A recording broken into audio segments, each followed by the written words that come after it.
আপাতত এরপরে তো মনে হয় 4 মাসের ব্রেক আছে, তারপরে পাকিস্তানের সাথে টেস্ট আছে, যদি থাকি ইনশাল্লাহ তারপরে খেলার ইচ্ছা আছে, এর বাইরে আর কোনো চিন্তা নাই। না, টু বি অনেস্ট, আমি যদি সত্যি কথা বলি, কখনোই আমার এই ড্রিম ছিল না যে আমি বাংলাদেশ হয়ে 100টা টেস্ট খেলবো, বাট এটা সত্যি। আমি এর আগেও সেভারাল টাইম বলেছি যে যদি 3টা ফর্ম্যাটের মধ্যে কোনো একটা ফর্ম্যাট বেছে নিতে বলেন যে test cricket, that's my ultimate goal, এবং আমি যতদিন পারবো চেষ্টা করবো টেস্ট ক্রিকেটে যেন খেলে যেতে পারি, এবং সবার লাস্টে আমি টেস্ট ক্রিকেটটা ছাড়তে চাই, যেটা আমি এর আগে বলেছি। আর টেস্ট ক্রিকেট খেলতে হলে ডেফিনেটলি আপনাকে এক্সট্রা ফিটনেস এবং এক্সট্রাভাবে ওইরকম করে পারফরমেন্স ঠিক রাখতে হবে, তো সেটার জন্য আমি নিজেকে প্রিপেয়ার করার চেষ্টা করি। আর সবসময় প্রত্যেকটা সিরিজ বাই সিরিজ বলেন বা ম্যাচ বাই ম্যাচ বলেন, বাংলাদেশের হয়ে সেভাবে করে কন্ট্রিবিউট করার চেষ্টা করি। কারণ না, স্মৃতিচারণ বলতে দেখেন, আমি আসলে ওই টেস্ট নিজেও জানতাম না যে আমি ওই টেস্ট খেলবো, টু বি অনেস্ট ফ্র্যাঙ্ক। কারণ আমি যখন আন্ডার 19 থেকে আমাকে ইংল্যান্ডে পাঠানো, আমি তখন আন্ডার 19 অস্ট্রেলিয়ায় ছিলাম। তো আমাকে যখন বলা হলো যে আমি ইংল্যান্ডে যাব, ওখানে আমাদের পালুর ভাই ছিলেন, তো ওখানে আমাদের 3টা প্র্যাকটিস ম্যাচ ছিল ওদের মানে কাউন্টি টিমের সাথে। তো আমাকে বলা হয়েছিল যে তুমি হয়তো 1টা বা 2টা খেলো, সো দ্যাট আমাদের মেইন কিপার যিনি আছে উনি যেন রেস্ট থাকে, হুইচ ইজ ফেয়ার এনাফ। কারণ 3টা প্র্যাকটিস ম্যাচ খেলা বা 2টা টেস্ট খেলবেন, এটা যে কোনো একজন হিউম্যান বিংয়ের জন্য অনেক বড় স্ট্রেচ। তো তারপর আমি 2টা প্র্যাকটিস ম্যাচ খেলে, তারপর ভালো খেলে, তারপর আমাকে বলে টেস্ট খেলাবে। তো হচ্ছে মানে আমি যদি মেন্টালি একটা প্রিপারেশন ওইরকম থাকে যে হ্যাঁ আমি গিয়ে যে কোনো সময় খেলতে পারি, ইটস ডিফারেন্ট ইস্যু। বাট আমি মনে করি আমার তাকদির ওইভাবে লেখা ছিল, এবং সেটা হয়েছে আলহামদুলিল্লাহ। I was really lucky on that note. না, চেষ্টা তো করছিলাম যে গতকালকে যেন হয়ে যায়, কারণ স্বাভাবিক একটা যে কোনো milestone, it's not that easy. But আসলে আরেকটা ওভার হলেও হতে পারতো, but the end of the day তারাও এখানে খেলতে আসছে, এটাও একটা ট্যাকটিক্যাল থিং। আমরা হয়তো ওই পাশে ফিল্ডিং করলে আমরাও ডেফিনেটলি এরকমই করার চেষ্টা করতাম, but at the same time আমার আসলে 100 করার চাইতে আমার ইচ্ছা ছিল যে আমি যেন বড় একটা 100 করতে পারি। তো এটা নিজেকে মোটিভেট করার চেষ্টা করছি যে 1 রান না, আমার still maybe I can add another 60-70 more runs for the team, and make sure Liton যতক্ষণ আছে ওকেও যেন 100 করার পর্যন্ত আমি থাকতে পারি। তো সেটাই আমার ছিল মোটিভেশন, তো সেদিক থেকে ট্রাই করার চেষ্টা করেছি, বাট আনফর্চুনেটলি হয়নি। But Miraz they played really well after that. না, আলহামদুলিল্লাহ, এটা তো আসলে আমি নিজেও আসলে বিলিভ করতে পারি না যে being a specially player from Bangladesh will play 100 test. So it's really a huge achievement. That's not only because of my name, but I think for any cricketer, for any nation, it's a proud moment. So obviously ভালো লাগছে যে সেই ব্যক্তিটা আমি হতে পেরেছি। তো that means আমার উপর রেসপন্সিবিলিটিটা অন্যরকম বেশি, তো সেটা চেষ্টা করব।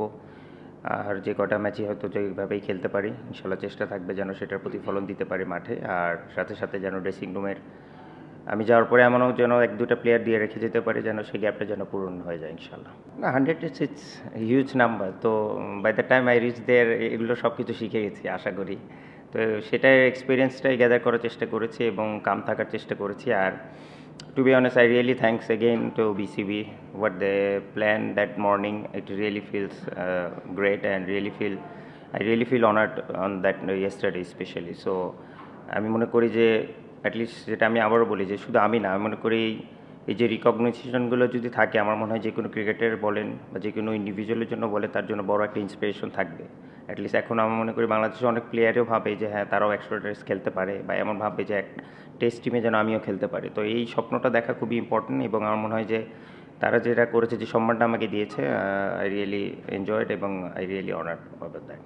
আর শুধু টেস্টে না, না অল ওভার যদি বলেন, আমি মনে করি যে ডেফিনেটলি আপনি যখন একটা যে কোনো ফরম্যাট শুরু করবেন বা ইয়াং হিসেবে শুরু করবে, আপনি সবসময় যে প্রথম থেকে ভালো খেলতে থাকবেন, it's not like that. But the way I improve each and every day, and the way I improve each and every year, that's the আমি বলবো যে highlight in my career. So still I am trying to learn, because last 20 years I haven't batted for a whole day, and 99 I never not out. So that's one of my new experience, so which is I really enjoyed, to be honest. এবং আমি মনে করি যে এই still cricket এমন একটা খেলা যে আপনি 20 বছর পরেও অ্যাটলিস্ট বুঝতে পারতেছেন যে এখানে আরও কত কিছু জায়গা আছে যেখানে আপনি অনেক কিছু নতুন নতুন এক্সপিরিয়েন্স করেন। তো which is I really enjoyed last night as well. So এই জিনিসটা আমার কাছে মনে হয় যে আমার দিক থেকে যদি বলেন যে আমার ক্যারিয়ারের প্রতিদিনটা আমি চেষ্টা করি যে কীভাবে ইমপ্রুভ করা যায়, এবং এটাই আমার ক্যারিয়ারের সবচেয়ে বড় হাইলাইট পয়েন্ট।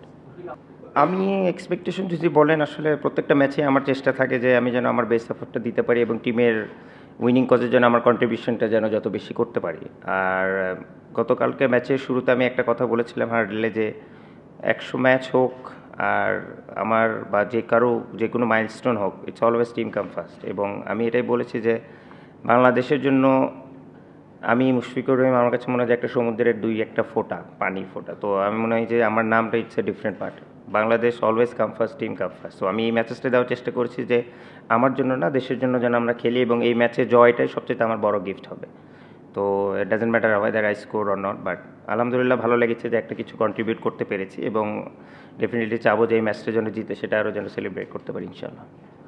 আমার মনে হয় সবচেয়ে বড় স্যাক্রিফাইস যে আমার সাপোর্টটা আমার স্ত্রী দিয়েছে, my wife to be honest. কারণ আপনারাও জানেন যে হয়তোবা দেখে যে আমি হয়তোবা একটু অন্যদের তুলনায় বেশি প্র্যাকটিস করি, বাট এটা পসিবল কখনোই হতো না যদি আমার ঘরে এরকম একটা এনভায়রনমেন্ট না থাকতো। এবং আপনারা কজন জানে না, আমরা জয়েন্ট ফ্যামিলি থেকে বিলং করি। তো দেখা যায় যে আমার ওয়াইফের ওপর যে এক্সপেকটেশনটা আছে এবং সবাইকে ওইভাবে ম্যানেজ করা, কিছু হলেই ওকে ফোন দিয়ে এটা প্রবলেম বা এটা, বা আমার যত টাকা ইমার্জেন্সি আমার দিক থেকে না আসা পর্যন্ত ও যদি সব কিছু করতে পারে, সেগুলো ম্যানেজ করা, তো ইটস এ হিউজ থিং। তো এটা আমি বলবো যে আমার এটা অনেক বড় স্যাক্রিফাইস। হ্যাঁ, যদিও ওই সময়গুলো হয়তো বা আমি আর ফিরে পাবো না, কারণ আমার দুটো বাচ্চা আছে সেই সময়গুলো। তারপরে ধরেন রাতে স্বাভাবিক ছোটো বাচ্চারা সারা রাত ঘুমায় না, but I didn't had a one single sleepless night to be honest.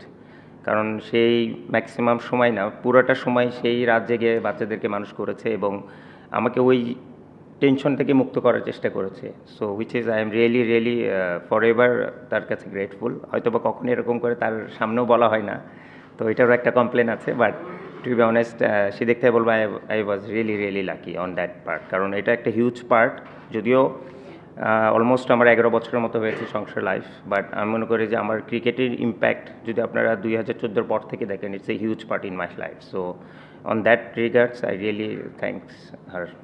বাংলাদেশের হয়তো ভাই পরের টেস্ট খেলায় টাফেস্ট মোমেন্ট, এটা হচ্ছে সবচেয়ে বড় রিয়েলিটি। আর বিং এ ব্যাটসম্যান, যেখানে আমার আর কোনো সাইড নাই, তো এটা সবচেয়ে toughest moment. Every innings is so vital এবং every innings is so special.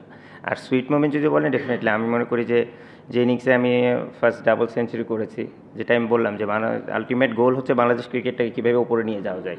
তো আপনি যতক্ষণ পর্যন্ত একটা জিনিস আপনার চোখের সামনে অ্যাচিভ না করবে যে কেউ, আসলে তখন পুরো গ্রুপে ওই বিলিফটা থাকে না। তো এখন যেহেতু ওই 200 করার পর থেকে অ্যাটলিস্ট অন্যরাও বিলিভ করা শুরু করেছে যে হ্যাঁ, we can make some big runs.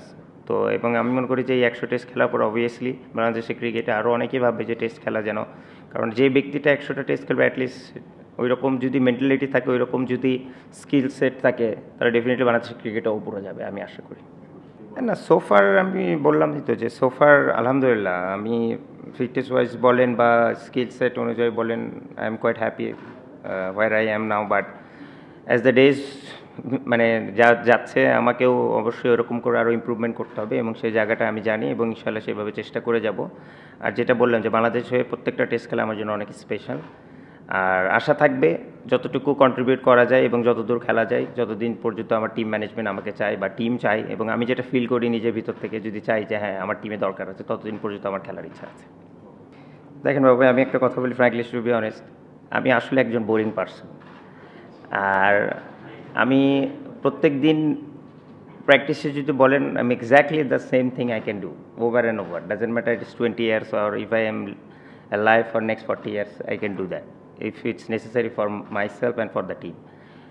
R professionalism আমার কাছে কোনো ছাড় নেই। আপনি whether I score 100, whether I score 0, that's not my success, it's not in my hand, but the effort, the process, the honesty is in my hand. So that's only one motto in my life. No, it's not only related in my cricket, it's with everything.